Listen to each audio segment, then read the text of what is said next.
الحمد لله نحمده ونستعينه ونستغفره ونؤمن به ونتوكل عليه ونعوذ بالله من شرور أنفسنا ومن سيئات أعمالنا من يهده الله فلا مضل له ومن يضلله فلا هادي له ونشهد أن لا إله إلا الله وحده لا شريك له ونشهد أن سيدنا محمدا عبده ورسوله صلى الله تعالى عليه وعلى آله وصحبه وبارك وسلم تسليما كثيرا كثيرا أما بعد فأعوذ بالله من الشيطان الرجيم بسم الله الرحمن الرحيم إن الذين قالوا ربنا الله ثم استقاموا تتنزل عليهم الملائكة ألا تخافوا ولا تحزنوا وابشروا بالجنة التي كنتم توعدون نحن أولياؤكم في الحياة الدنيا وفي الآخرة ولكم فيها ما تشتهي أنفسكم ولكم فيها ما تدعون نزلا من غفور رحيم ومن أحسن قولا ممن دعا إلى الله وعمل صالحا وقال إنني من المسلمين صدق اللہ العظیم. اے بزرگوں اور عزیز بھائیوں،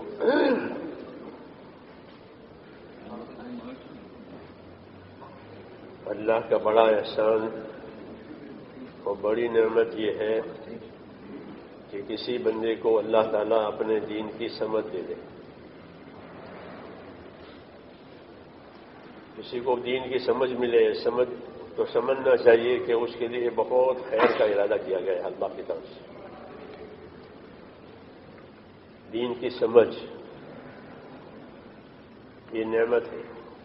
الحمدللہ اللہ تبارک و تعالیٰ نے آپ حضرات کو اس نعمت سے نواز دیا کہ آپ کو علم کی مایا عطا فرما دی.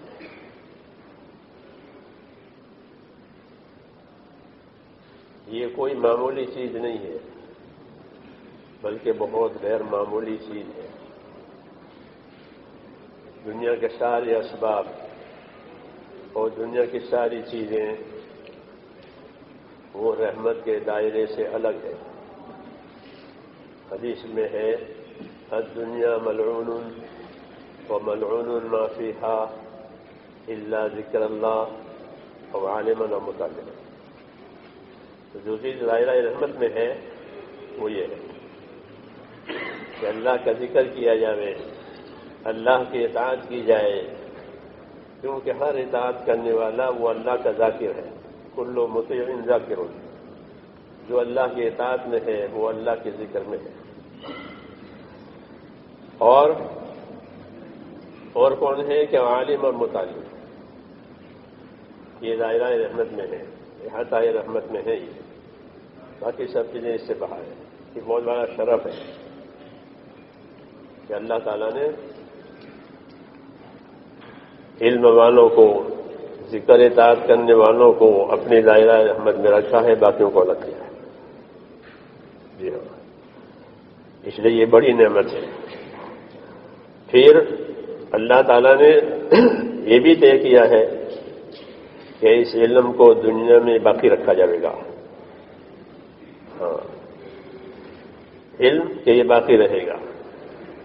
علم و ایمان کو اللہ باقی رکھیں گے تاکہ جب جب اس کے طالب آئیں اسے ملے، جب جب لوگ اس کی محنت کریں اسے ملے.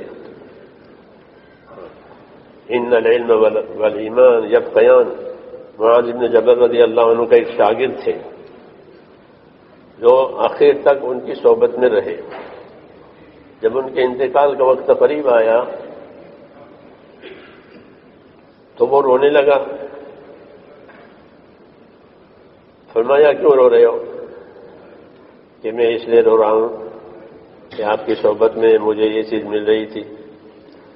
کیونکہ معاذ بن جبل رضی اللہ عنہ علماء صحابہ میں سے ہے، حلال حرام کا سب زیادہ جاننے والا.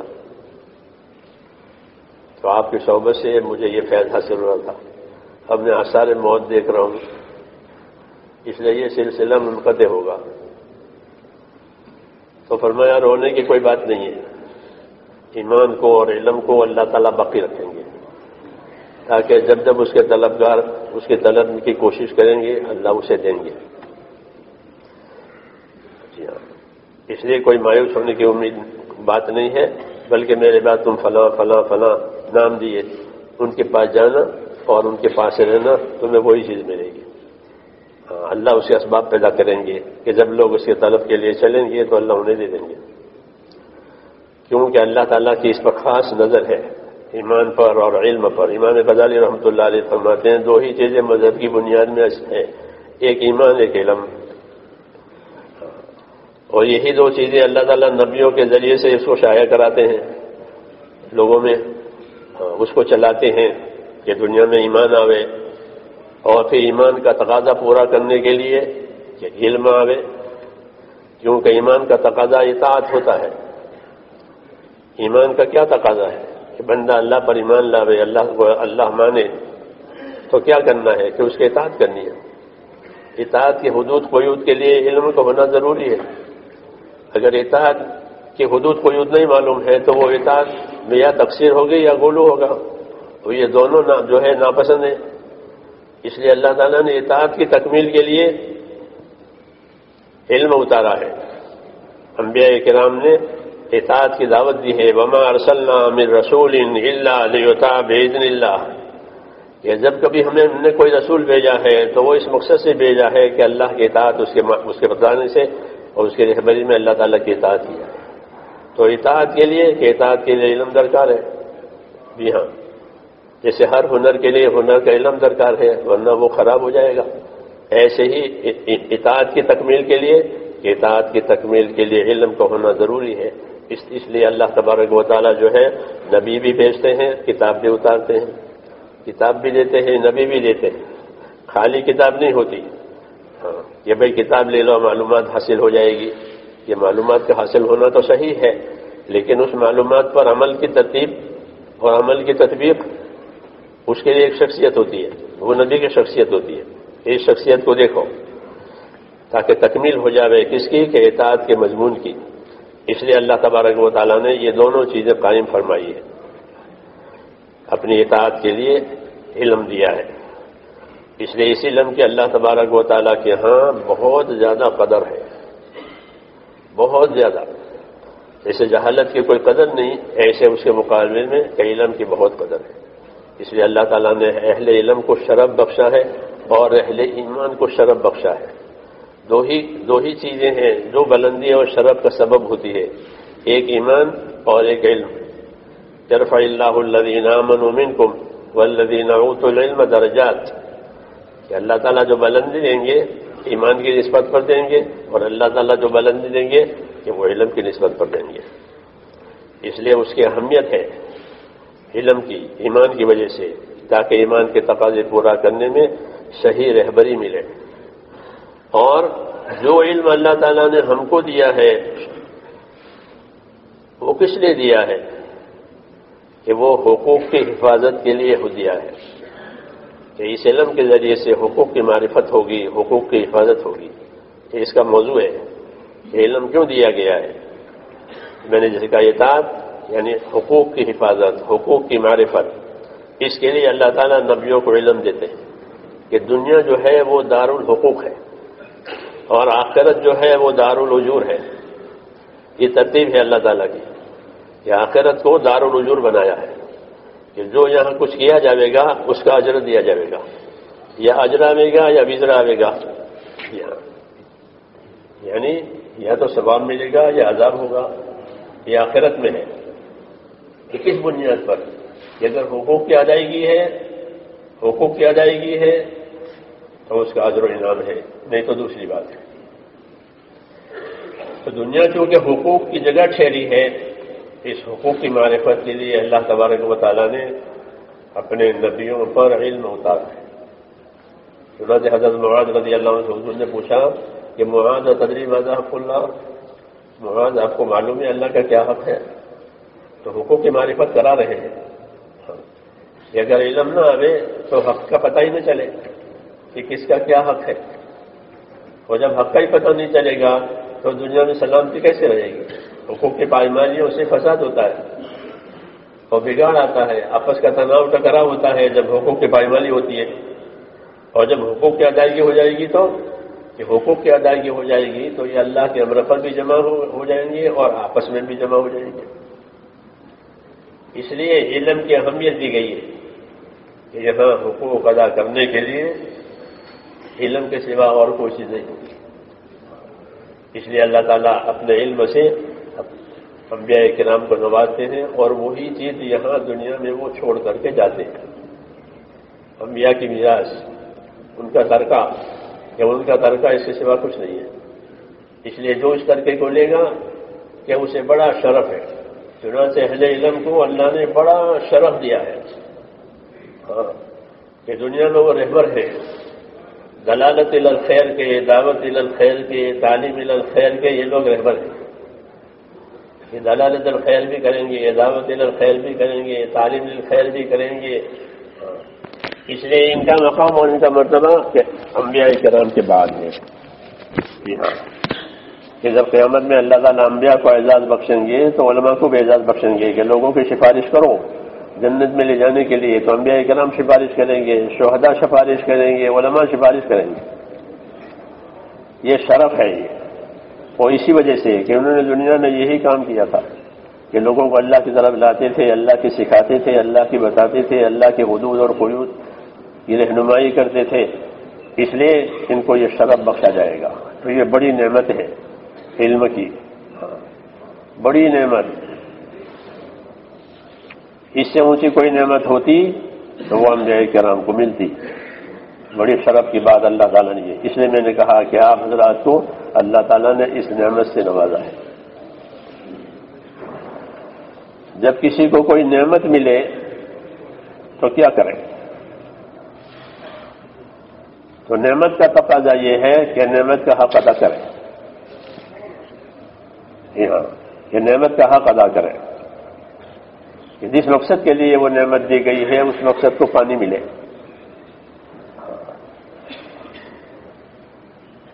اس کے لیے یہ نعمت دی گئی ہے شکر گزاری کے لیے کہ اس نعمت کا شکر کرو. تو علم کی نعمت کا ایک شکر یہ ہے کہ اپنے علم پر استقامت کی جائے. یہ اس کا شکر ہے کہ اپنے علم پر استقامت کی جائے. وہ اسی لیے دیا گیا ہے. جی ہاں، کہ اس پر قائم رہو. انبیاء کرام کو بھی اللہ کی طرف سے استقامت کا حکم ملتا ہے. رسول صلی اللہ علیہ وسلم کو استقامت کا حکم ملتا ہے. فاستقم کما امرت ومن تاب معك، کہ آپ استقامت کے ساتھ رہیے ان باتوں پر کہ جن باتوں کا آپ کو حکم دیا گیا ہے. یہی اس نعمت کا ایک شکر ہوتا ہے. ایک شکر کہ اپنے آپ کو استقامت کے ساتھ چلائیں. پھر دوسری بات یہ ہے کہ یہ علم جو اللہ تعالیٰ نے دیا ہے یہ ایک مشترک سرمایہ ہے. اس میں سب کا حق ہے. کسی خاص طبقے کے لیے، کسی قوم کے لیے نہیں دیا گیا ہے. بس کہ جس طرح اللہ تعالیٰ سب کا معبود ہے اس طرح اللہ تک رہبری کرنے کے لیے جو علم دیا گیا ہے وہ سب کے لیے دیا گیا ہے تاکہ سب اللہ تعالیٰ کو پہچانے اور اللہ کو پہچان کر اللہ کی عبادت کریں. اس لیے اس علم کو مشترک سرمایہ قرار دیا کہ وہ سب کے لیے ہے. اس لیے اس کی اشاعت، اس کی تعلیم، اس کی تبلیغ، اس کو دنیا میں عام کرنے کی ذمہ داری ڈالی گئی. اسے دنیا میں عام کرو تاکہ ہر کوئی اس علم سے فیضیاب ہو جاوے اور اللہ کا حق پہچانے اور اپنا حق بھی پہچانے اور اپنا حق پہچان کر کے اپنی زندگی گزارے. اس لیے اس کو مشترک سرمایہ قرار دیا گیا. چنانچہ حدیثوں میں ہے کہ مثل ما بعثنی اللہ من العلم والہدی کمثل غیث، کہ جو علم و ہدایت اللہ نے مجھے دے کر بھیجا ہے وہ بارش کے راہ سے ہے. تو بارش میں سب کا حصہ ہے اور بارش سب کی حیات کا ذریعہ ہے. وجعلنا من الماء کل شیء حی، کہ ہم نے پانی سے ہر چیز کو حیات بخشی ہے. دوسرا پانی سے ہر چیز کی حیات ہے اور پانی پر ہر چیز کی حیات موقوف ہے. اس طرح ہر آدمی کی کامیابی اور اس کے نجات یہ علم پر موقوف ہے. اس لیے اس کا حاصل کرنا فرض قرار دیا گیا کہ اسے حاصل کرے لوگ، اس کا حاصل ہونا فرض ہے، اس کی طلب بھی فرض ہے۔ ہاں، اس لیے اس کے پیچھے بڑی بڑی محنتیں کی گئی ہیں، اس علم کے پیچھے اس کے حاصل کرنے میں بھی بڑی محنتیں ہوئی ہیں، اور حاصل ہونے کے بعد اس کو دینے لینے کی بھی بڑی محنتیں ہوئی اس امت کے اندر۔ کیوں کہ اس کے بغیر گزارا نہیں ہے، اس کے بغیر نجات نہیں ہے، اور یہ ایک مشترک سرمایہ ہے، ایک امانت ہے۔ اس امانت کا یہ تقاضا کہ ایک تو اپنے آپ کو استقامت کر کے اس علم کا پابند کرے، یہ اس کا ایک پہلو ہے۔ اس کو دوسرا پہلو یہ ہے کہ اپنے آپ کو پابند کرتے ہوئے اس کو دنیا میں عام کیا جائے تاکہ ہر کوئی اس کو لے لے۔ چنانچہ عام طور سے انبیاء کرام ایسے ماحول میں بھیجے جاتے تھے کہ جن میں طلب نہیں ہے، طلب نہیں ہے بلکہ مخالفت ہے، طلب بھی نہیں ہے اور مخالفت ہے۔ اس مخالفت کے ماحول میں اللہ تعالیٰ اپنے رسولوں کو بھیجتے تھے، اور وہ حضرات ان میں ایسی محنت کرتے تھے کہ ایک طرف ان کے اندر اس کی طلب آتی تھی لوگوں میں، اگرچہ وہ بہت آہستہ آہستہ ہوتا تھا یہ کام، کیونکہ طلب جلدی سے آتی نہیں ہے، محنت کرنی پڑتی ہے۔ اللہ تعالیٰ نے انبیاء کرام کو دو چیزیں دی تھی کہ طلب پیدا کرانے کے لیے بے طلبوں میں۔ ایک تو ان کو علم ترغیب دیا اللہ نے، چنانچہ انبیاء کرام پر اللہ نے علم ترغیب اتارا ہے، جنت، جہنم، اللہ کی نعمتیں، اللہ کا انعام اور اکرام، یہ لوگوں کو سناتے تھے کہ تم اللہ کی طرف آ جاؤ گے تو اللہ تعالیٰ تمہیں یہ دیں گے اور یہ دیں گے اور یہ دیں گے، جی ہاں، اور تمہیں کامیابیاں ملیں گی۔ تو علم ترغیب اللہ تعالیٰ نے نبیوں پر اتارا ہے۔ یہ پہلا علم ہے جس کی وجہ سے لوگوں کے اندر وہ اصلی بات پیدا ہوتی ہے، خوف پیدا ہوتا ہے، شوق پیدا ہوتا ہے، اور خوف اور شوق یہ دو چیزیں ایسی ہیں جو آدمی کو مقصد کی طرف چلاتی ہے، کبھی تو خوف چلاتا ہے اور کبھی شوق چلاتا ہے۔ یہ علم ترغیب میں دو باتیں ہوتی ہیں، خوف کی باتیں بھی ہوتی ہیں، شوق کی باتیں بھی ہوتی ہیں۔ تو علم ترغیب کے ذریعے سے لوگوں میں دین کی طلب۔ دوسری چیز اللہ تعالیٰ انبیاء کرام کو جو دیتے ہیں وہ اخلاق ان کو دیتے ہیں کہ انبیاء کرام کے اخلاق بہت اونچے ہوتے ہیں، کیونکہ انبیاء کرام کے سامنے جہالت ہوتی ہے۔ جہالت کا مقابلہ اگر جہالت سے کیا گیا تو جہالت بڑھ جائے گی اور جہالت ہی پھیل جائے گی۔ اس لیے یہ حضرات جہالت کا مقابلہ اور دفاع جہالت سے نہیں کرتے بلکہ اپنے اخلاق سے کرتے۔ عام طور پر انبیاء کرام کو صبر کا حکم ملتا ہے، آپ صبر کریں، فاصبر کما صبر اولو العزم من الرسل، جتنا بڑا رسول اتنا بڑا اس کا صبر۔ وہ اسی وجہ سے کہ اس کے سامنے جہالت ہوتی ہے، اور جہالت بھی مختلف طبقوں کی، حاکموں کی جہالت، تاجروں کی جہالت، مختلف طبقوں کی جہالت ان کے سامنے ہوتی ہے۔ تو جہالت کا مقابلہ اگر جہالت سے کیا جائے گا تو کیا چیز بڑھے گی؟ یہ جہالت بڑھے گی۔ ہاں، اس لیے جہالت کا مقابلہ جہالت سے نہیں بلکہ جہالت کا مقابلہ اخلاق سے۔ حضور صلی اللہ علیہ وسلم کا میدان پورا عالم ہے کہ پورے عالم کے لیے آپ کو بھیجا گیا ہے، تو آپ کو اخلاق کا سب سے اونچا معیار دیا گیا ہے، سب سے اونچا معیار آپ صلی اللہ علیہ وسلم، کیونکہ آپ کے سامنے پورے عالم کی جہالت ہے۔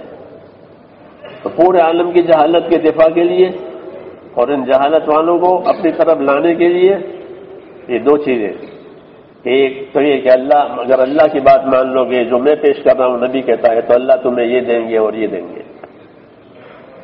دوسری بات کہ جب وہ مخالفت کرتے ہیں یا ایذائیں پہنچاتے ہیں یا رکاوٹیں ڈالتے ہیں تو ان رکاوٹوں کے مقابلے میں ان کے سامنے اخلاق کا اظہار ہوتا ہے، اپنی استقامت، اپنے اخلاق، یہ انبیاء کرام کی زندگیوں میں ہوتی ہے۔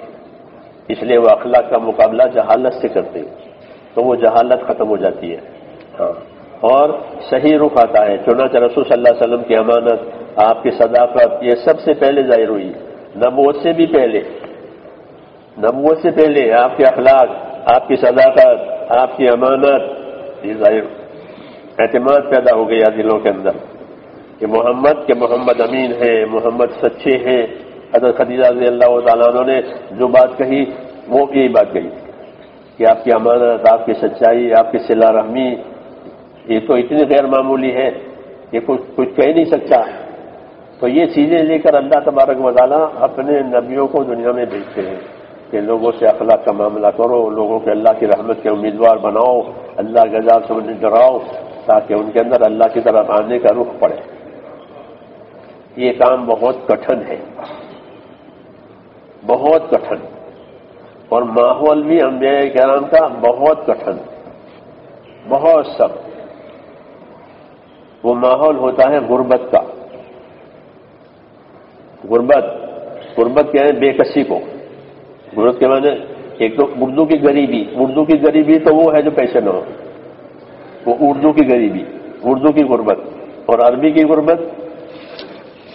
کی غربت یہ ہے کہ کوئی ساتھ دینے والا نہیں ہے، کوئی ٹھکانہ نہیں ہے، کوئی پوچھنے حال نہیں ہے، وہ غربت ہے. یہ نبی اپنا کام کہاں کرتے ہیں؟ یہ غربت میں، بے کسی میں. کوئی ساتھ دینے والا نہیں ہے، بلکہ چاروں طرف سے رکاوٹ ہی رکاوٹ ہے. وہ غربت میں کام ہوتا ہے. پھر اللہ تعالیٰ اس غربت میں اپنی اعانت اور مدد شامل حال کرتے ہیں تو کام بنتا ہے. وہ بناتے ہی رہتے ہیں اللہ تعالیٰ. حالانکہ سر و سامان انبیاء کے پاس تھوڑا ہوتا ہے، ماحول بھی مخالف ہوتا ہے، لیکن کام چلتا ہے اور کام بڑھتا ہے. اور کام اس طرح بڑھتا ہے جس طرح ایک درخت کو زمین میں لگایا گیا وہ دھیرے دھیرے دھیرے بڑھتا ہے. ایسے بڑھتا ہے یہ کام، اس لیے اس میں جلدی نہیں ہوتی. اللہ تعالیٰ نبی سے فرمایا آپ جلدی نہ کریں، ہاں یہ کام ہو کے رہے گا. تو یہ انبیاء کرام کا ماحول ہوتا ہے کہ چاروں طرف رکاوٹیں ہی رکاوٹیں ہیں، اور اس رکاوٹوں میں وہ کام کرتے ہیں. مشہور حدیث ہے بدأ الاسلام غریبا وسيعود غریبا. ہم ایک مرتبہ نظام الدین میں بیٹھے ہوئے تھے، میں مولوی محمد عمر، ہم دونوں ہی تھے کمرے میں. مولانا عبد الفتاح الغدہ تشریف لائے رحمۃ اللہ علیہ. وہ کسی تقریب پر دلی آئے تھے، پھر ہمارے پاس آئے، ہم دونوں بیٹھے ہوئے تھے. وہ محدث آدمی، ذی علم آدمی، تو یہ حدیث پڑھی انہوں نے بدأ الاسلام غریبا وسيعود غریبا فطوبى للغرباء. فرمانے لگے کہ اس کا اس کی ایک ظاہری مراد ہے، ایک ظاہری مفہوم ہے. اس کا جو ظاہری مفہوم ہے وہ طبیعت کے اندر جمود پیدا کرتا ہے. اس کا ایک دوسرا مفہوم ہے کہ وہ طبیعت میں بیداری پیدا کرتا ہے. یہ ہم دونوں کو سمجھایا انہوں نے. ترکیب نحوی سمجھائی پہلے حدیث کی. آپ حضرات اہل علم ہیں اس لیے میں اس کو نقل کرتا ہوں کہ ایک ظاہری ترکیب اس کی یہ ہے بدأ الاسلام غریبا. کیونکہ میں نحو پڑھاتا ہوں اس لیے مجھے بڑی دلچسپی ہوئی. ہاں مولوی عمر صاحب نے تو زیادہ دلچسپی لی نہیں اس میں، ان کا موضوع نہیں تھا. ہمارا موضوع میں پڑھاتا ہوں کہ اس کی ایک ترکیب نحوی ہے کہ بدأ الاسلام غریبا، کہ اسلام جو ہے وہ ذوالحال ہے اور غریب اس کا حال ہے، حال ذوالحال مل کر فاعل ہو گئے اور جملہ پھیلیا ہو گیا. اسلام غربت کی حالت میں پھیلا ہے اور غربت کی حالت میں ہی لوٹ بھی جائے گا. تو اس سے جمود پیدا ہوتا ہے کہ غربت کی حالت پیدا اور آئندہ بھی ایسا ہی ہو جائے گا، یعنی آئندہ پھر غربت آ جائے گی تو بات بنے گی نہیں. کیا ایسا؟ یہ ٹھیک ہے. اس کی ایک ترکیب اور ہے کہ انہوں نے ترکیب بدلی اس کی، کہ دوسری ترکیب اس کی یہ ہے کہ بدأ الاسلام بدأ غریبا وسيعود عودا غریبا. یہ کہا اس کے دوسری طریقے کہ غریباً کو ایک مصدر محذوف کی صفت بناؤ. تو پھر معنی یہ ہوگا کہ اسلام عجیب و غریب طریقے سے شروع ہوا ہے اور آئندہ بھی عجیب و غریب طریقے سے شروع ہوگا، لوٹ کر آئے گا. گھبرانے کی بات نہیں ہے. وہ باقی یہ بات بہت جی کو لگی. حضور صلی اللہ علیہ وسلم یتیم، آپ کا خاندان مخالف اور غریب اور چاروں طرف مخالفت ہے. اطراف کے جو بادشاہ تھے وہ بھی مخالف، ہر طرف بے کسی، لیکن اس بے کسی کے باوجود چالو ہو گیا کہ آئندہ بھی ایسا ہی ہوگا، بدان غریباً، کہ آئندہ بھی ایسا ہی ہوگا کہ چاہے جتنی رکاوٹیں آئیں، جتنی مخالفتیں آئیں، جس طرح پہلے اللہ کی قدرت سے چلا ہے آئندہ بھی چلے گا۔ کہ اگر یہ ترغیب کرو گے تو ان کے الفاظ میں کفی ہے تشجیع کہ اس کے اندر ابھار ہے، اور پہلی صورت میں کفی ہے تثبیت کہ اس کے اندر ایک قسم کا جمود ہے۔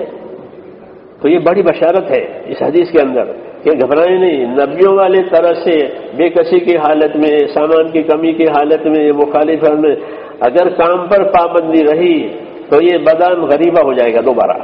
چنانچہ یہی دیکھ رہے ہیں ہم، یہی دیکھ رہے ہیں کہ اس کام کے ساتھ نہ کوئی مال ہے، نہ کوئی حکومت وابستہ ہے، کوئی طاقت نہیں ہے، اور اللہ تعالیٰ اسے چلا رہے ہیں۔ جی ہاں، یہ چلا رہے ہیں کہ ہاں کہ وَسَيَعُودُ عَوْدًا غَرِيبًا، کہ ہم قریب ہی عجب غریب طریقے دوبارہ لوٹ کر کے آئے گا، یہ بشارت ہے۔ لیکن جیسے میں نے کہا کہ اس کے تقاضے پورے ہونے ضروری ہے۔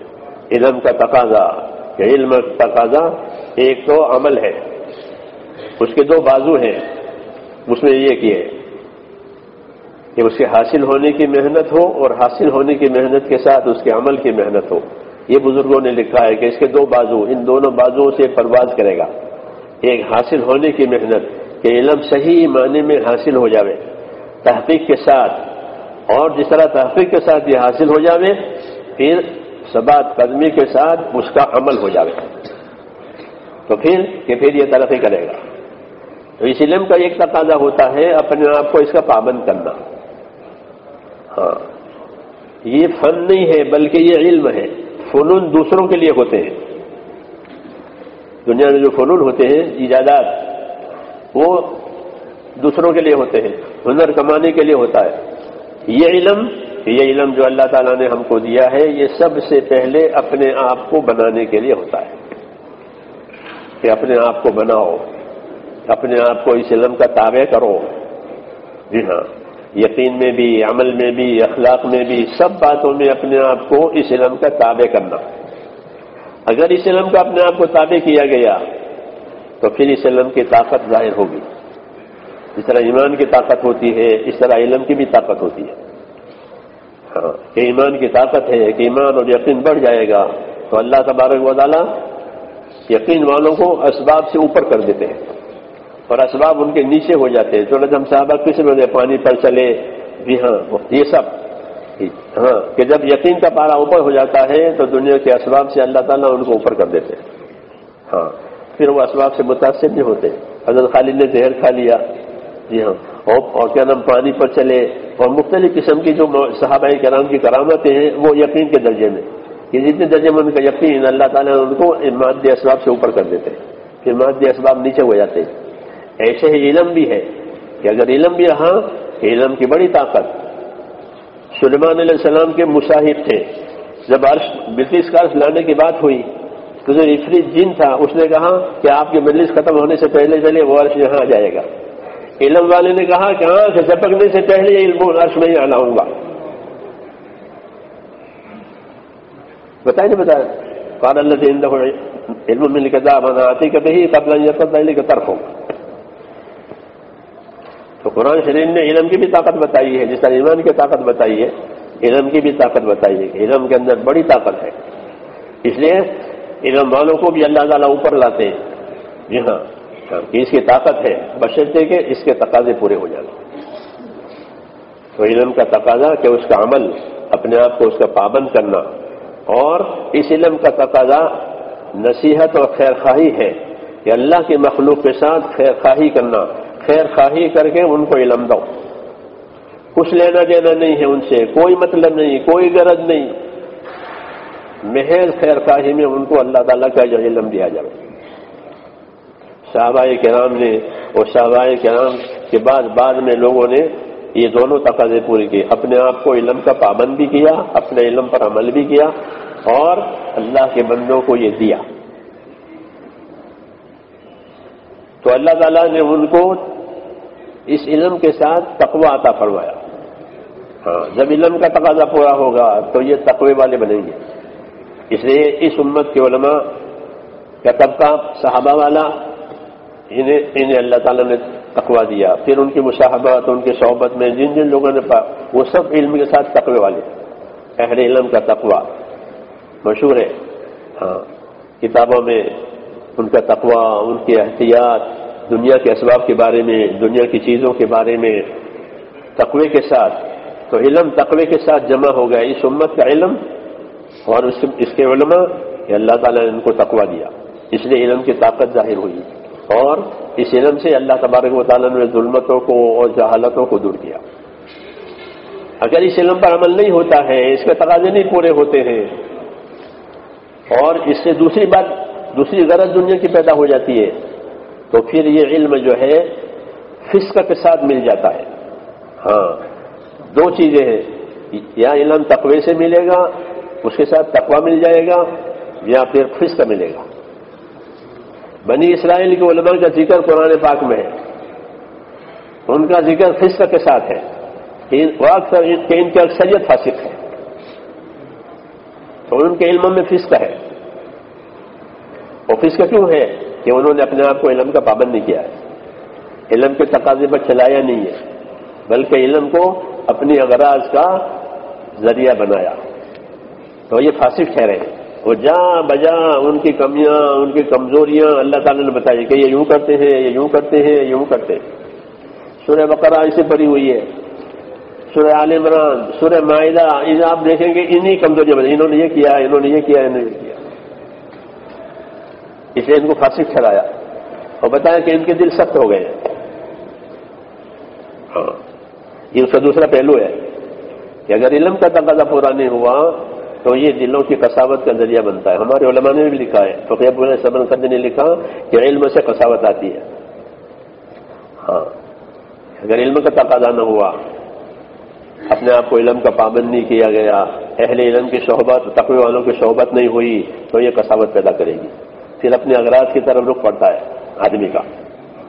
جی ہاں بہت کھول کے اللہ تعالیٰ نے علماء بنی اسرائیل کے حالات ذکر کیے ہیں کہ یہ کیسے ہیں. ان میں عداوتیں ہیں آپس میں، ان میں آپس میں حسد ہے، یہ بتایا ہے ان میں آپس میں حسد ہے، ان میں آپس میں عداوتیں ہیں. اور ان کا بڑا جرم یہ ہے کہ اللہ کی کتاب کو بدل دیتے ہیں. اتنے دن ان کے سخت ہو گئے کہ کتاب الہی بدلتے ہیں. وجعلنا قلوبهم قاسية يحرفون الكلم عن مواضعه کہ ان کے دل سخت ہو گئے ہیں. اور اتنے سخت ہو گئے ہیں کہ وہ قانون ہی بدل دیتے ہیں اللہ کا. یہ کیوں کہ انہوں نے اپنے آپ کو اس کا پابند نہیں کیا اور لوگوں کی دنیا پر ان کی نظر ہے، لوگوں سے دنیا لیتے ہیں.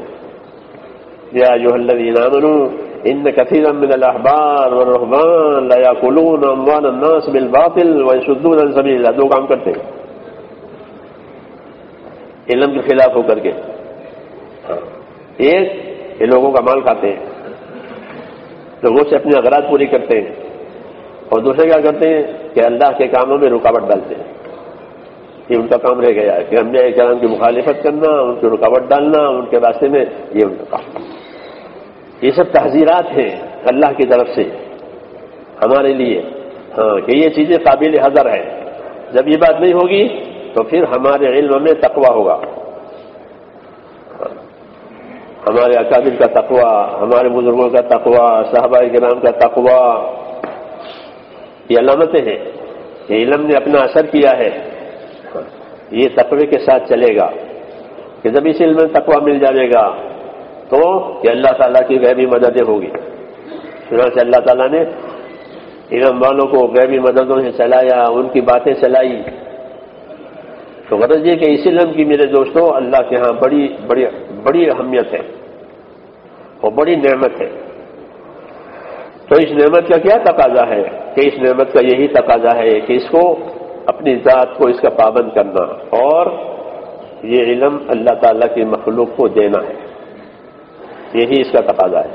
یہ مشترک سرمایہ، اس میں دوسروں کے حقوق ہیں، اس لیے ان کو یہ علم دیا جائے گا.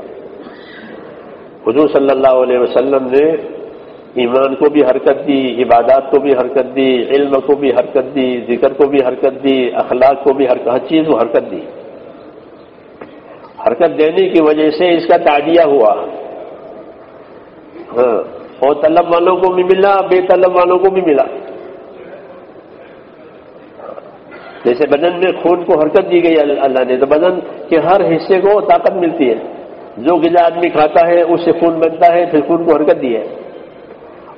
تو غذا تو ایک ہی کھاتا ہے، لیکن ہر بدن کا حصہ اپنی طاقت لیتا ہے اس غذا سے۔ دماغ اپنی طاقت لے گا، آنکھیں اپنی طاقت لے گی، کان اپنی طاقت لیں گے، ہاتھ پاؤں اپنی طاقت لیں گے۔ ایک غذا سے جو خون بنتا ہے اس خون کے دوران سے غذائیں طاقتیں ہوتی ہیں۔ چنانچہ آدمی کو بھوکا مارو تو اس کی آنکھوں پر اندھیرا چھا جائے گا، ہاں، اس کی سنوائی کمزور ہو جائے گی، یہاں تک کہ وہ چل بھی نہیں سکے، وہ گر جائے گا۔ غذا بند ہو گئی،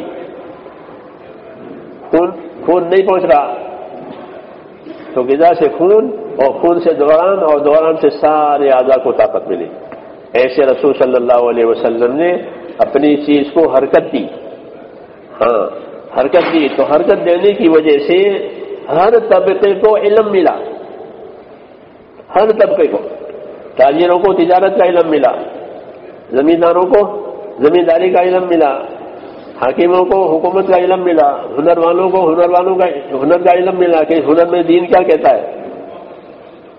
اور یہی اصلی بات ہے۔ مولانا محمد یوسف رحمۃ اللہ علیہ فرماتے تھے کہ علماء کرام کی ذمہ داری ہے۔ کیا ذمہ داری ہے؟ تو فرمایا ایک ذمہ داری تو ان کی یہ ہے کہ وہ علماء تیار کریں، اپنی محنت سے، اپنی صحبت سے اہل علم تیار کریں، تاکہ دین کے تقاضے وہ اوڑے اور خلا نہ پیدا ہو، خلا نہ پیدا ہو۔ فرمایا اور دوسرا تقاضا علم کا یہ ہے، اہل علم کا یہ ہے کہ وہ طبقات کو علم دے۔ تاجروں کے پاس تجارت کا علم ہو، زمینداروں کے پاس زمینداری کا علم ہو، اس طرح ہر طبقے کے پاس علم ہو، تو پھر ہر طبقہ اپنی ضروریات میں اپنے علم کا پابند ہوگا۔ وہی اصلی مقصد ہے۔ تو ان کی زندگی میں سنت، شریعت یہ آ جائے گی طبقات کو پہنچنے کی وجہ سے، ہاں، کہ تاجروں میں بھی علم آیا، زمینداروں میں بھی علم آیا، ہر ایک میں علم آیا۔ امام ابو حنیفہ رحمۃ اللہ علیہ کا قصہ ہے کہ وہ مینا میں بال کٹوانے کے لیے بیٹھے، تو بال کاٹنے والا آیا، امام بیٹھے ہوئے تھے، تو بال کاٹنے والا کہہ رہا ہے کہ قبلہ کی طرف منہ کر۔ وہ نہیں پہچانتا کہ یہ امام ہے، دل وجہ کا علم قبلہ، تو قبلہ کی طرف منہ کر لیا، خاموش بیٹھے۔ کہ کبیر، اللہ اکبر بول، تو اللہ اکبر بولے۔ پھر کہنے لگا کہ اپنا داہنا رخ میری طرف کر، وہیں سے کاٹوں گا۔ یہ کہہ رہا ہے۔ ایسی کتنی باتوں میں وہ ٹوک رہا ہے اور عمل کرا رہا ہے۔ امام حیرت ہوئی امام کو، فرمایا من أين لك هذا العلم؟ اسے پوچھا بال کاٹنے والا ہے یہ نائی، اور مسئلہ بتا رہا ہے مناسک حج کا۔ مناسک حج اور میراث یہ دونوں مسائل نوادرات میں سے ہے، بہت کم لوگوں کو معلوم ہوتے ہیں، بہت کم لوگ اس کے حافظ ہوتے ہیں۔ ایک میراث اور ایک یہ مناسک حج، کیونکہ ہر ساری عمر میں ایک ہی دفعہ ہوتا ہے، تو اس کے مسائل کا استدلال کس کو؟ تو یہ بال کاٹ رہا ہے اور مسئلہ بتا رہا ہے۔ ایسے 5-6 مسئلے بتائے، جو 2-3 تو میں بھول گیا، تو ہاں، تو امام نے پوچھا کہ یہ کہاں سے اتنا استحضار، حالانکہ بال کاٹ رہا ہے، تو یہ نہیں کہ مسئلہ کا کہتا ہوا ہے۔ تو انہوں نے کہا، کہنے لگا کہ عطا ابن ابی رباح سے میں نے یہ سیکھا ہے۔ عطا ابن ابی رباح ابن عباس کے خادم ہیں، خادم ہے۔ صحابہ کرام نے اپنے خادموں کو علم دیا، کیونکہ یہ مشترکہ سرمایہ ہے۔ خادموں سے صرف خدمت نہیں لی ہے، ان سے صرف کام نہیں کروایا ہے، خدمت بھی لی ہے، اور خدمت لینے کے ساتھ ساتھ ان کو علم دیا ہے۔ کہ ہم سے علم لو تاکہ تمہاری زندگی علم والی بنے. یہ نہیں کہ مجھ کو راحت پہنچا کے چھٹی ہو جائے، ایک آدمی راحت پہنچا کے چھٹی کر دے، یہ نہیں ہے، بلکہ ہم سے علم لو. کیونکہ اس کا تقاضا یہ ہے کہ دوسروں کو یہ دیا جائے، اس کو حرکت دی ہے. ابن عباس غسل فرماتے تھے، ایک مرتبہ ان کا خادم تھا. ابن عباس کے کچھ تفرضات ہیں، 7 مرتبہ دھونا وغیرہ جو علم جانتے ہیں، تو بھول گئے. تو خادم اسے میں نے کتنے مرتبہ دھویا؟ اس نے کہا مجھے تو یاد نہیں ہے. کہ لاؤن میں لگ جب اللہ ہو جائے تو دیکھنا جائے میں کتنے مرتبہ دھوتا ہوں کتنے میں. ہاں اس کو سکھا رہے ہیں کہ ہمارے عمل سے دین لو. تو اپنے خادموں کو عالم بنایا، اور ایسا عالم بنایا کہ وہ مرجع بنے. مرجع کہ مسئلہ ان سے پوچھو. یہ کہتے ہیں انس بن مالک مسئلہ پوچھو کہ محمد سے پوچھو، محمد بن سیرین ان سے مسئلہ پوچھو. مرجع بنے، ایسا علم ان کو دیا. تو میں نے اس لیے کہا کہ حضور صلی اللہ علیہ وسلم نے علم کو حرکت دی، اس لیے وہ پہنچا لوگوں کے پاس، مردوں کے پاس، عورتوں کے پاس، ہر ایک کے پاس، اور ہر ایک کو اپنا علم محفوظ ہے. وہی جو مولانا محمد یوسف رحمۃ اللہ علیہ فرماتے تھے کہ طبقات تاجروں کے پاس تجارت کا علم ہے، کہ وہ اپنی تجارت اور اپنی کمائیوں کو علم پر لائے ہوئے ہیں. اس طرح عالم عابد ہر ایک اپنے علم کے ساتھ ہے، اور یہی اس علم کی غرض ہے.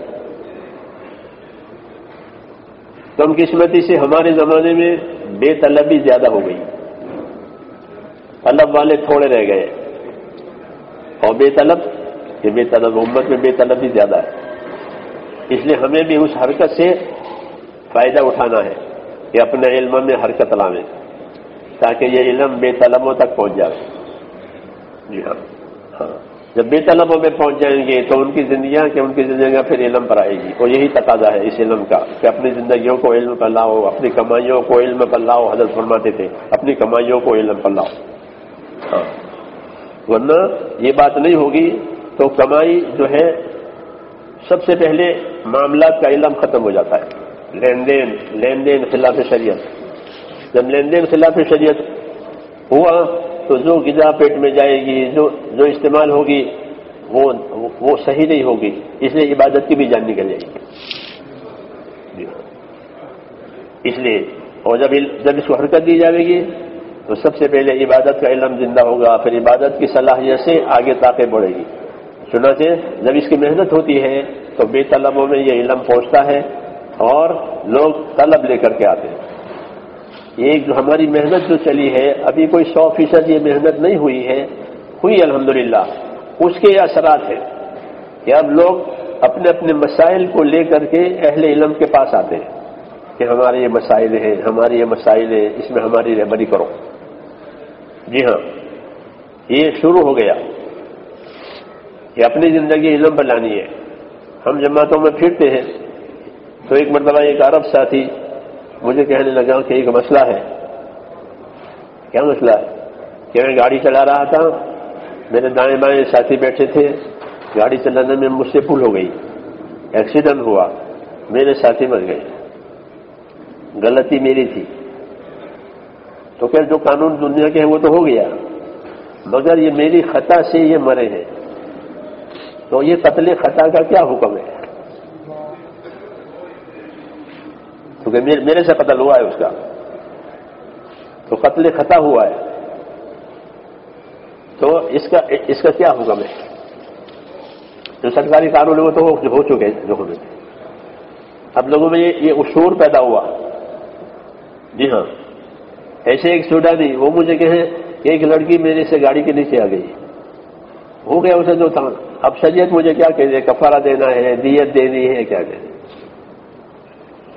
یہ علامت ہے کہ جب ہم حرکت دیں گے تو لوگوں میں اس کا شعور آئے گا، وہ اپنی ذمہ داری سمجھیں گے اور پوچھیں گے. جب لوگ علم کو پوچھنے کے لیے آئیں گے تو علماء کے علم کو ترقی ہوگی، کیونکہ پوچھنے والے ہیں. جیسے گاہک آنے سے دکانوں میں ترقی ہوتی ہے، خریدار کے بڑھنے سے دکانوں میں ترقی ہوتی ہے، اس طرح جب پوچھنے والے بڑھ جائیں گے تو علم میں ترقی ہوگی، کہ انہیں وہ مسائل تیار کرنے پڑیں گے اور دینے پڑیں گے ان کو. ہاں، یہ لوگ پوچھنے کے لیے آئے ہیں، یہی مولانا یوسف رحمۃ اللہ علیہ فرماتے تھے کہ طبقات کو جب علم ملے گا، جی ہاں، تو ان میں یہ شعور پیدا ہوگا کہ ہمارے یہ اعمال بھی اور ہمارے یہ کام بھی علم پر آویں۔ تو میں کہہ رہا تھا کہ ہمارے آج کے دور میں بے طلبی زیادہ ہو گئی ہے، اس لیے ہماری ذمہ داری میرے دوستوں بڑھ جاتی ہے کہ بے طلبوں میں طلب پیدا کرانا یہ بھی نبیوں کی ذمہ داری ہوتی ہے۔ لوگ تو بے طلب ہوتے ہیں، نبی ان کے پاس جا کر کے ان میں طلب پیدا کراتے ہیں، ترغیب کے ذریعے سے، اخلاق کے ذریعے سے، اپنی محنت کے ذریعے سے، صبر کے ذریعے سے ان میں ترغیب، تو ان میں طلب پیدا ہوتی ہے، پھر وہ ایمان اور ایمان کے بعد کے باقی چیزیں وہ حاصل کرتے ہیں۔ تو آج بھی الحمدللہ ایمان تو ہے مسلمانوں میں، عقیدہ بھی ہے، لیکن دین کے لیے جو طلب ہونی چاہیے تاکہ ذمہ داری پوری ہو جائے حقوق کی، حدود کی، اس کے لیے ان میں بے طلبی موجود ہے۔ اس لیے ہماری ذمہ داری ہوتی ہے کہ ہم ان کے اندر طلب پیدا کرائیں تاکہ وہ اللہ کی طرف آویں، اپنی ذمہ داریوں کو سمجھیں اور اپنے اندر بھی علم لاویں اور اپنے متعلقین کو، اپنے اولادوں کو یہ علم بلاویں، کیونکہ اللہ نے یہ ذمہ داری ڈالی ہے۔ یا ایھا الذین آمنوا قوا انفسکم واہلیکم نارا، اے ایمان والو اپنے آپ کو اور اپنے اہل و عیال کو دوزخ کی آگ سے بچاؤ۔ تو دوزخ کی آگ سے بچنے کا کیا ذریعہ ہے کہ یہ دین سیکھیں اور دین پر عمل کریں۔ یہی تفسیر کی گئی ہے علی رضی اللہ تعالیٰ عنہ نے کہ وقایت عن النار کا معنی یہ ہے کہ یہ دین سیکھیں، اپنی ذات سے اپنے آپ کو دین پر لاویں، اپنے متعلقین کو دین پر لاویں۔ یہ ذمہ داری ہے مسلمانوں کی۔ اس ذمہ داری پر لانے کے لیے ان میں محنت ہوگی، جب ان میں محنت ہوگی تو اپنی ذمہ داریوں پر آئیں گے۔ اس لیے اہل علم سے بھی یہ درخواست کی جاتی ہے کہ وہ اپنے علم میں حرکت پیدا کریں گے تو انشاءاللہ یہ علم بڑھ جائے گا، اس کی ترقی ہوگی۔ لیکن اس کام کے لیے مشورہ دیتے ہیں ترتیب کا، کہ ترتیب قائم کریں۔ ہاں، ترتیب قائم کرنے سے جو ذمہ داریاں ان کے ذمے موجود ہیں وہ بھی باقی رہے گی اور اس کے لیے بھی وقت نکلے گا، کیونکہ لوگوں میں دین لانا یہ بھی ذمہ داری ہے اور اپنے اندر دین قائم کرنا یہ بھی ذمہ داری ہے۔ تو ذمہ داریاں مختلف ہوتی ہیں، مختلف ذمہ داریوں پر قابو پانے کے لیے ترتیب قائم کرنا ضروری ہے تاکہ ہر ایک کو جگہ ملے، ہر ذمہ داری کو جگہ ملے۔ جب ترتیب سے کام کیا جائے گا تو ہر ذمہ داری کو جگہ ملے گی۔ ایسا نہیں ہے کہ ایک چیز کو چھوڑ کر کے دوسری چیز میں لگ جائیں، تو یہ تو ضائع ہونا ہوا۔ حالانکہ ضائع کرنا تو صحیح نہیں ہے، تو اس کی ترتیب یہ ہے کہ ترتیب قائم کی جائے، ایک وقت اس کے لیے، ایک وقت اس کے لیے۔ جب اس طریقے سے ترتیب قائم کی جائے گی تو سب چیزوں کو وقت ملے گا۔ انبیاء کرام ہمیشہ ترتیب سمجھاتے ہیں کہ وہ جب ترتیب کرو گے تو سارے کام قابو میں آ جائیں گے۔ مولانا محمد یوسف رحمۃ اللہ علیہ فرماتے تھے کہ نبی کے ذمے ہوتا ہے کہ نیت بتاوے، عمل بتاوے، ترتیب بتاوے، کہ صحیح نیت سے عمل ہو جاوے، صحیح اور ترتیب سے ہو جاوے۔ تو ترتیب سے ہونے سے ہر چیز کو جگہ ملتی ہے۔ اس کی مثال ایسی ہے جیسے نماز میں جو اعمال ہیں وہ متضاد ہیں، قیام، رکوع، سجود اور قعود، یہ چار، یہ ایک دوسرے سے متضاد ہیں۔ اگر حالت قیام کی ہے تو رکوع نہیں ہو سکتا، ہاں، اور اگر حالت سجدے کی ہے تو رکوع نہیں ہونے گا، ایک دوسرے سے متضاد ہیں۔ لیکن کرنا ہے چاروں کو، قیام بھی کرنا ہے، رکوع بھی کرنا ہے، سجدہ بھی کرنا ہے، قاعدہ بھی کرنا ہے، تو صاحب شریعت نے اس کی ترتیب قائم کر دی۔ پہلے قیام ہوگا اور قیام ختم کر کے رکوع ہوگا اور رکوع ختم کر کے سجدے ہوں گے اور سجدے ختم کر کے قاعدہ ہوگا۔ یہ مثال ہے۔ تو دین کے جتنے کام دنیا میں ہو رہے ہیں سب حق ہے، سب حق ہے۔ الحق لا یزاحم الحق، یہ فقہ کا مسئلہ ہے کہ حق کا مزاحم نہیں ہو سکتا، مساعد ہوتا ہے، حق کا مساعد ہوتا ہے، معاون ہوتا ہے، تو اس لیے اسے معاون بنانا ہے۔ ہاں، تو معاون بنانے کی یہی ترتیب ہے کہ ان کو وقت دیا جائے، ان کی ترتیب قائم کی جائے، جیسے قیام کا وقت رہا، پھر رکوع کا وقت رہا، پھر سجدہ کا اور پھر قاعدہ کا، اور نماز پوری ہو گئی۔ صلو کما رأیتمونی اصلی، کہ ایسی نماز پڑھنا جیسے مجھے نماز پڑھتے ہوئے دیکھا ہے۔ علماء نے فرمایا ہے کہ نام تو نماز کا لیا ہے، مراد پورا دین ہے۔ تسمیۃ الکل بھی اس میں جز والی بات ہے کہ جز کا نام لیا ہے اور مراد کل ہے۔ تو نام تو نماز کا لیا ہے کہ صلو کما رأیتمونی اصلی، کہ نماز ایسی پڑھنا جیسے مجھے نماز پڑھتے ہوئے دیکھا ہے. اور مراد کیا ہے؟ اے تدینوا کما رأیتمونی اتدینوا، کہ اپنی دینداریاں ایسے قائم کرنا جیسے مجھے دینداری قائم کرتے ہوئے دیکھتے ہو. مراد پورا دین ہے، ذکر نماز کا ہے کہ سارے دین میں ترتیب قائم کی جائے گی. جب سارے دین کے کاموں میں ترتیب کی جائے گی تو تمام کام قابو میں آئیں گے اور ہر ایک کو جگہ ملے گی، بلکہ ایک عمل دوسرے کا عمل کل مساعد اور معاون ہوگا، کیونکہ حق میں تعاون ضروری ہے. اگر حق میں تعاون ہوا تو حق ترقی کرے گا، اور حق میں تعاون نہ ہوا، ان میں تضاد یا تعصب ہوا کہ پھر یہ ختم ہو جائے گا. اس لیے اس میں تضاد یا تعصب نہیں پیدا کرنا ہے، ہر ایک کو جگہ دینی ہے، ہاں اس کی معاونت کرنی ہے، تو پھر سب چیزوں کو پانی ملتا ہے اور دین اپنی صحیح شکل میں آہستہ آہستہ وجود میں آتا ہے. اس لیے ہماری درخواست یہ ہوتی ہے اہل علم سے بھی کہ وہ اپنی ترتیب قائم کریں، جو دنیا کے مشاغل میں ہیں ان سے بھی کہ اپنا وقت نکال کر یہ کام کرو، جیسا آپ نکال کر اپنے دنیاوی مشاغل کو انجام دیتے ہو، وقت نکال کر اس کو بھی دو، تو پھر دونوں چیزیں قابو میں رہتی ہیں. اس لیے تفریح کے اوقات کی بات کی جاتی ہے کہ ایک اس کام کے لیے اپنا وقت فارغ کیا کریں، اور اس کام کے لیے بھی آپ وقت دے رہے ہیں، اس کے لیے کچھ وقت فارغ کریں. جب ترتیب قائم کریں گے تو انشاءاللہ عمل قابو میں آئے گا، اور عمل اس کے اثرات دور دور تک جائیں گے. سنت الحمدللہ بھی ترتیب چلی اور اہل علم نے اس کو سنبھالا تو دور دور تک اس کے اثرات ہو گئے. اب دور دور تک دنیا میں الحمدللہ علمی مراکز قائم ہو گئے، لوگ علم پڑھ رہے ہیں، پڑھا رہے ہیں. میں فیجی گیا، کافی سال پہلے کی بات ہے، تو ایک جزیرہ ان کا بہت دور ہے، تو ہوائی جہاز سے گئے. جب میں وہاں گیا تو ماشاءاللہ وہاں دیکھا کہ وہاں تو حدیث کا درس ہو رہا ہے. ہاں وہ کیسے پتا؟ میں نے کہ گفتگو کے دوران میں کچھ بات میں نے کی کہ ابو ہریرہ کی جواب ابو ہریرہ رضی اللہ تعالیٰ عنہ کی کہ ان کی روایتیں ہیں اور ان کی روایتیں ہیں. تو ہمارے سہارنپور کے ناظم مولانا اسد اللہ صاحب نے مرویات ابو ہریرہ کو نظم میں جوڑا تھا. یہ تو وہ شعر میں نے پڑھا وہاں، تو وہ میرے پاس آئے کہ وہ شعر لکھواؤ. میں نے کہا آپ یہاں کیا کرتے کہ ابن ماجہ پڑھاتا ہوں. اللہ اکبر. ہاں فیجی اور آسٹریلیا کے وہ جزیرے ہیں ایسے کہ جہاں مسلمانوں کو مسلمان جنگ کے زمانے میں ان کو وہاں ڈال دیا تھا گنہگار بنا کر کے جزیروں میں. تو ان کے پاس کچھ نہیں، بیچاروں کے پاس روشنی بھی نہیں ہے، بجلی بھی نہیں ہے، ایسے ہی. اب ان کی اولاد ہے ایسے. جب یہ کام پھیلا تو آسٹریلیا والوں نے اس پر توجہ کی کہ ان جزیروں میں بھی مسلمان رہتے ہیں، تو انہوں نے اپنی جماعتیں ڈالی. تو پتہ چلا کہ مسلمان ہیں، پتہ نہیں برسوں سے رہے ہیں اور ان کے پاس کوئی اپنی اسلامی آثار نہیں ہے. بعض بوڑھی عورتوں کے پاس خانہ کعبہ کے غلاف کے ٹکڑے تھے، کچھ قرآن شریف کے اوراق تھے پھٹے ہوئے. بوڑھی عورتیں وہ بتاتی ہم مسلمان ہیں، دیکھو ہمارے پاس یہ ہے، یہ آثار ملے. کہ جب محنت ہوئی ان حضرات کی، جب 2000 میں ہمارا جب آسٹریلیا جانا ہوا تو انہیں ساری کارگزاریاں ان حضرات نے سنائی تھی کہ ان جزیروں میں محنت کی اور یہ اثرات آئے. تو مجمع رو رہا تھا جس کارگزاریوں پر، تو اس کے اثرات تھے. یہ عجیب و غریب طریقے سے اللہ تعالیٰ نے وہاں بات پہنچائی اور بات پہنچا. ان کے بچے جو ہیں بچے حفظ کر رہے ہیں اور ان کے بڑے لڑکے جو ہیں حدیث پڑھ رہے ہیں. تو یہ ہوگا کہ جب اس کو حرکت دی جائے گی، ترتیب قائم کی جائے گی تو اللہ تعالیٰ اس کے صحیح اثرات لائیں گے، یعنی ترقی کے اثرات لائیں گے. ہاں کہ بنجر زمینوں میں اللہ تعالیٰ دین کی فضائیں قائم کریں گے. ہاں ان میں نہ ہوا تو ان کے اولادوں میں ہوا. ہاں اور ہے ہی بات یہی کہ اگر یہ نہیں کر سکے یہ تو ان کی اولادیں کریں گی.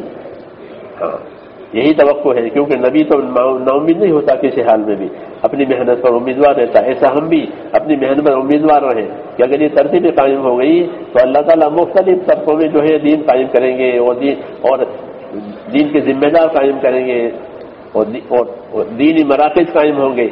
اور الحمدللہ ہو رہے ہیں مختلف ملکوں میں. الحمدللہ جانا ہوا، ویسٹ انڈیز گیا بہت سال پہلے، تو میرا ترجمہ کرتے تھے سائٹ پر بیٹھ کر انگریزی میں. تو میں نے کہا آپ کیا کرتے ہیں؟ کہ بخاری پڑھاتا ہوں. اللہ اکبر. کہ بخاری شریف پڑھاتا ہوں، انگریزی ترجمہ کر رہے ہیں. یخرج الحی من المیت ویخرج المیت من الحی ویحیی الارض بعد موتها. اللہ کی شان ہے کہ مردوں میں سے زندہ اور زندوں میں سے مردہ. تو یہ کریں گے اللہ تعالیٰ. اس لیے بدن غریبہ ہے وہ کہ عجیب و غریب طریقے سے شروع ہوا تھا اور آئندہ بھی عجیب و غریب طریقے سے دوبارہ بھی پھیل جائے گا. نا امید نہیں ہونا ہے، نا امید نہیں ہونا ہے، کیونکہ ہمارے کام کا مدار اسباب اور وسائل پر نہیں ہے، اللہ کی قدرت پر ہے. اہل حق کے پاس اسباب و وسائل ہمیشہ کم ہوتے ہیں اور ان کا کام اسباب اور وسائل کی کمی کے ساتھ ہی پھیلتا ہے. جی ہاں، اسباب کی کثرت یہ تو باطل کے ساتھ ہے، اور حق کے ساتھ کیا؟ حق کے ساتھ تو اللہ کی تائید ہے. جب اہل حق اپنی شرطیں پوری کریں گے ذمہ داریوں کی تو اللہ تعالیٰ ان کی تائید کرے گا. وَأَيَّدْنَا الَّذِينَ آمَنُوا، ایمان والوں کی ہم نے تائید کی ہے، ان کو طاقت پہنچائیے. تو کام اللہ تعالیٰ کی طاقت سے ہوگا، ہماری طاقت سے نہیں ہوگا. لیکن اللہ تعالیٰ کی تائید حاصل کرنے کے لیے یہ دو صفتیں ہیں، جب وہ کام کرنے والوں میں آ جائے گی، ایمان اور اخلاص، تو اللہ تعالیٰ یہ ان کی مدد کرے گا. جتنا ان کا ذوق اتنی ان کی مدد. یہ اللہ کی ترتیب ہے. ذوق پر مدد کرتے ہیں، ذوق پر مدد کرتے ہیں کہ یہ ضعیف ہے کہ ان کی مدد ہوگی. هل ترزقون وتنصرون الا بضعفائكم، کہ تمہارا رزق اور تمہاری مدد تمہارے کمزوروں پر ہے. اللہ کی شان ہے. یہ کمزوروں کو دیکھتے ہیں. بچہ جتنا کمزور ہوتا ہے اتنے اس کی زیادہ دیکھ بھال کی جاتی ہے. جتنا کمزور ہاں تو اس کی دیکھ بھال زیادہ کی جاتی ہے. جو اس کے اندر طاقت بڑھتی ہے پھر اس کی دیکھ بھال کم ہوتی ہے. وہ بچہ پھر باپ سے دور رہتا ہے. جتنا چھوٹا اتنا باپ سے قریب، جتنا چھوٹا اتنا ماں سے قریب. یہ اس کی ذوق پر بات ہے. ہاں، یہ جتنا اس کا ذوق، اس کا اعتنا اور احتیاط زیادہ. یہ اللہ کی ترتیب ہے کمزوروں پر. تو اگر ہمارے اندر کمزوری ہوئی لیکن نیت کا اخلاص اور عمل کی ترتیب صحیح ہوئی تو اللہ تعالیٰ تائید کریں گے اور اللہ کی تائید سے راستے کھلیں گے. رکاوٹیں آئے گی، رکاوٹیں آئے گی، یہ تو طے ہے کہ رکاوٹ آنے والی ہے. کیونکہ اگر رکاوٹ نہ آئے تو ہم مدد کے محتاج ہی نہیں ہوتے. رکاوٹوں کی وجہ سے ہم مدد کے محتاج ہوتے ہیں. اس لیے اللہ تعالیٰ باطل کو پہلے پھیلاتے ہیں پھر حق لاتے ہیں. جس طرح پہلے رات میں اندھیرا چھا جاتا ہے پھر اللہ تعالیٰ سورج لاتے ہیں، سورج کی روشنی آتی ہے اور وہ اندھیرے کو ختم کرتے ہیں. تو باطل چھا جاتا ہے، باطل کو رکاوٹیں چھا جاتی ہیں، پھر اللہ تعالیٰ اپنا کام لاتے ہیں اور اپنا کام اپنی تائید سے کریں گے اور وہ اندھیرے چھٹ جائیں گے. یہ کرتے ہیں. اس میں بشارت ہے ہمارے لیے کہ ہم اپنی طاقت کو نہ دیکھیں، اپنی صلاحیت کو نہ دیکھیں، بلکہ اللہ کے امر کو دیکھیں. تو اللہ کے امر میں بڑی طاقت ہے اور اللہ کا امر اللہ کی مخلوق پر ہے. اللہ له الخلق والامر، کہ اللہ کی مخلوق بھی اللہ کی، امر بھی اللہ کا. تو اللہ کا امر جب آئے گا پھر بس پھر ختم. تو نبیوں کی تائید میں اللہ کے امر آتے ہیں. فلما جاء امرنا، امر آتا ہے اور امر تائید کو ظاہر کرتا ہے. اس طرح میرے دوستوں جب کام صحیح ہوگا تو اللہ تعالیٰ کا امر آئے گا اور اللہ تعالیٰ راستہ نکالیں گے. اس لیے ہمیں کام کرنا ہے اور ترتیب سے کام کرنا ہے تاکہ دین کے تمام شعبے زندہ رہیں. ترتیب ٹوٹ جائے گی تو شعبے بھی ٹوٹ جائیں گے. کہ تمام جتنے شعبے دین کے ہیں یہ سب حق ہیں، ان کو وقت بھی ملنا چاہیے، ان کو محنت بھی ملنا چاہیے، ان کو مخلصین بھی ملنا چاہیے. ترتیب ہوگی تو یہ سب چیزیں ہوگی. اس لیے ترتیب کی بات کی جاتی ہے کہ اپنے اپنے اوقات فارغ کر کے اس عمومی دعوت میں، اس عمومی محنت میں بھی اہل علم وقت لگاویں. یہ تجارت والوں سے بھی کہا جاتا ہے، ہر ایک سے کہا جاتا ہے یہ بھی لگاویں. تو پھر ہر ایک اپنی اپنی صلاحیتوں سے کام کریں گے اور ان کی صلاحیتوں سے اللہ کے دین کو پانی پہنچے گا. اللہ نے دین کی نصرت کرنا یہ تمام ایمان والوں کے ذمہ کیا ہے، چاہے عامی ہو، عالم ہو، غریب ہو، مالدار ہو، شہری دیہاتی، سب کے ذمہ کیا. یا ایھا الذین آمنوا کونوا انصار اللہ. سب کو، اے ایمان والو، جس طرح تم اپنے ایمان پر قائم رہتے ہو اس طرح اپنے ایمان کے مددگار بنو، اپنے دین کے مددگار بنو. یہ ذمہ داری ڈالی ہے. تو اس لیے مدد کی راہیں کھول لی ہے. مدد کی مثال ہوتی ہے پانی پہنچانے کی. مدد کی مثال نصرت. ایک بیچ میں بات آ گئی. نصرت کا ایک ترجمہ کیا جاتا ہے، متبادل ترجمہ اس کا جو ہے وہ مدد ہے. نصرت مدد. لیکن نصرت کا جو ترجمہ تحت لفظ ہے وہ پانی پہنچانے کا ہے. آپ المنجد دیکھنا، المنجد دیکھیں گے نصرت نصر سقایت الارض لکھا ہوا ہے، زمین کو پانی دینا. ظاہر بات ہے کہ زمین کو پانی ملے گا تو ہر چیز زندہ ہو جائے گی. ایسے جب دین کی نصرت کا عمل کھڑا ہوگا تو دین کے تمام شعبوں کو پانی ملے گا. تاجروں میں تجارت کا دین آئے گا، مزدوروں میں مزدوری کا دین آئے گا، زمینداروں میں زمینداری کا دین آئے گا، ہر طبقے میں اپنا دین آئے گا. ڈاکٹری کے مسائل آپ سے پوچھیں گے کہ ہمارے یہاں یہ پہ مسئلہ پیش آ ہے، اس کے بارے میں آپ کیا کہتے ہیں.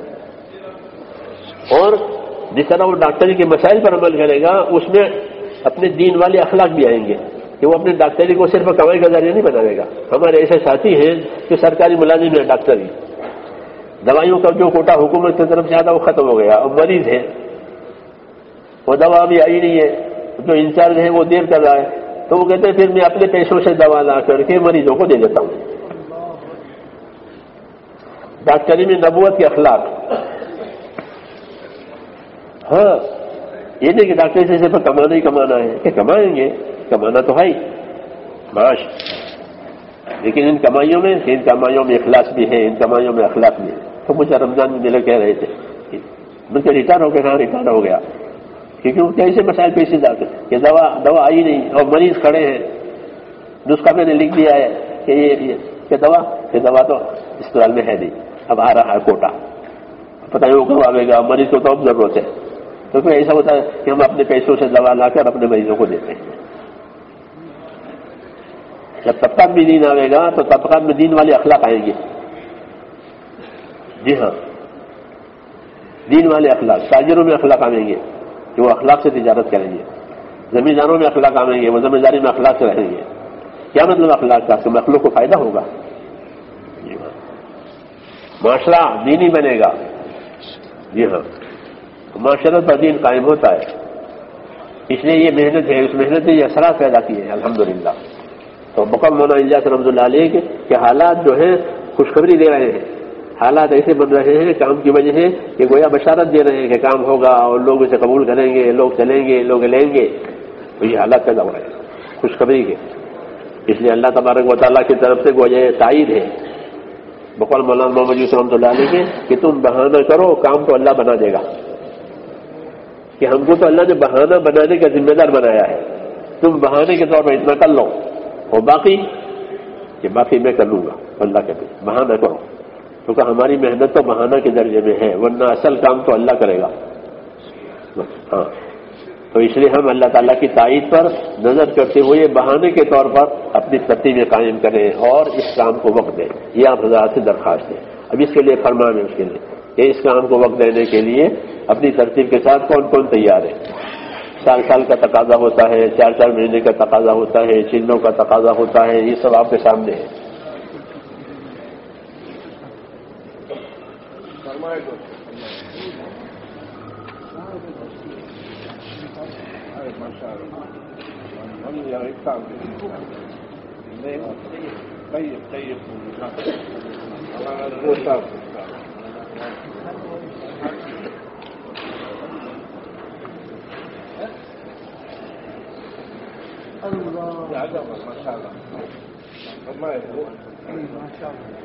ایک حساب کے علاوہ